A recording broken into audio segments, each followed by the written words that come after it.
All right, let's dive into the market action for Wednesday, March 11th, 2026. What a fascinating day it was. We saw this incredible split. On one hand, you've got geopolitical fears sending oil prices through the roof. But on the other, a huge Asian tech market just completely shrugged it off and surged higher.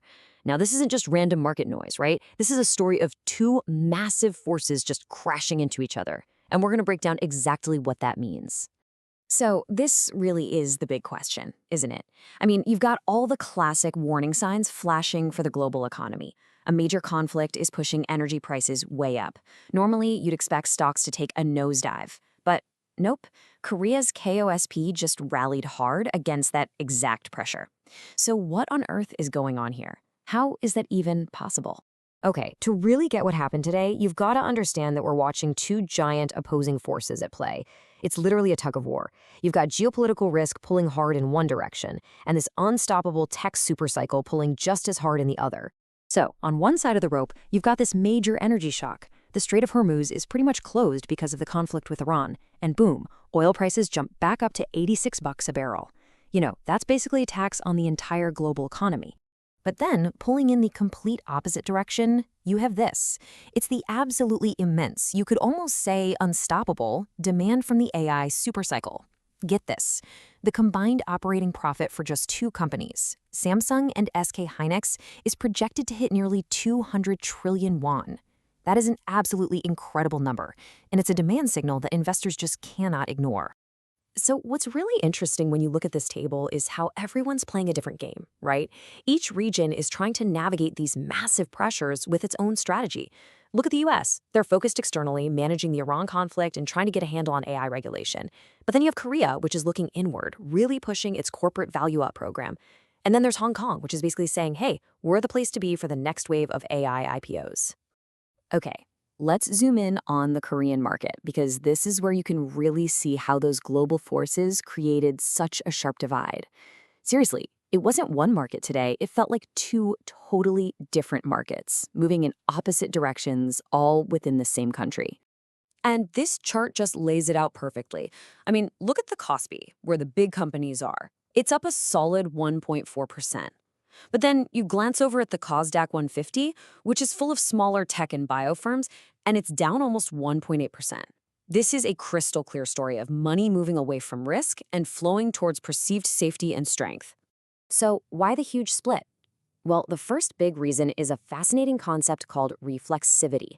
Basically, it means that what investors believe doesn't just reflect reality, it actually starts to shape it. The whole mindset shifted. It went from, oh no, global crisis, sell everything, to something more like, okay, this is a regional conflict, so what actually benefits from this? And that's exactly why the money didn't just run away. It just moved. It rotated into the sectors that could actually thrive in this environment, like AI chips and defense. The second piece of the puzzle is something called the corporate life cycle. Think about it this way. The KOSP giants, the Samsungs of the world, they're in their mature growth phase. They're big, they have tons of cash, and they can easily handle a shock while still pouring money into AI. But a lot of the smaller KOSDAQ companies, they're in the infant growth stage. They're way more fragile and super vulnerable to things like higher oil prices or it being more expensive to borrow money. But honestly, this next point might be the biggest driver of them all. Real, actual institutional change. Korea just passed a new law, and this is a game changer. It forces companies to cancel the shares they buy back. Now, this is a huge deal because it's a direct shot at the Korea discount, that old problem where Korean stocks traded for way less than they should have because of iffy corporate governance.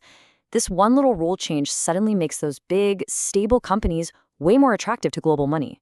This isn't just about feelings, this is the market's plumbing being rewired. Okay, so we've talked about the why behind today's wild split market. Now, let's switch gears and look at what the cold, hard data is telling us about what might be coming next. And yeah, the technicals are basically screaming the same story. Take a look at the KOSPI column. You've got a bullish golden cross on the MACD, strong money flowing in, the price is sitting comfortably above the Ichimoku cloud, it's all green lights. Now, look at the KOSDAQ 150. It's the complete opposite. A bearish dead cross, money is flowing out, and the cloud is giving a mixed signal. The charts are absolutely backing up the story we've been telling. So the big question is, what happens now? We took all of this stuff, the big picture economic drivers, those new Korean corporate rules, the technical signals, and we plugged it all into a simulation model. It basically runs thousands and thousands of what-if scenarios to figure out the most probable outcome for these markets by the end of March. And here's what the model spat out. It's giving a really high probability, 75%, that the KOSP keeps climbing up towards that 6,100 mark. Hong Kong's Hang Seng is looking pretty good too, probably because it's soaking up all that capital as the new go-to place for big AI IPOs. But the KODQ? Yeah, the model sees it continuing to struggle, with a much lower chance of hitting even a modest target. The numbers are pretty clear.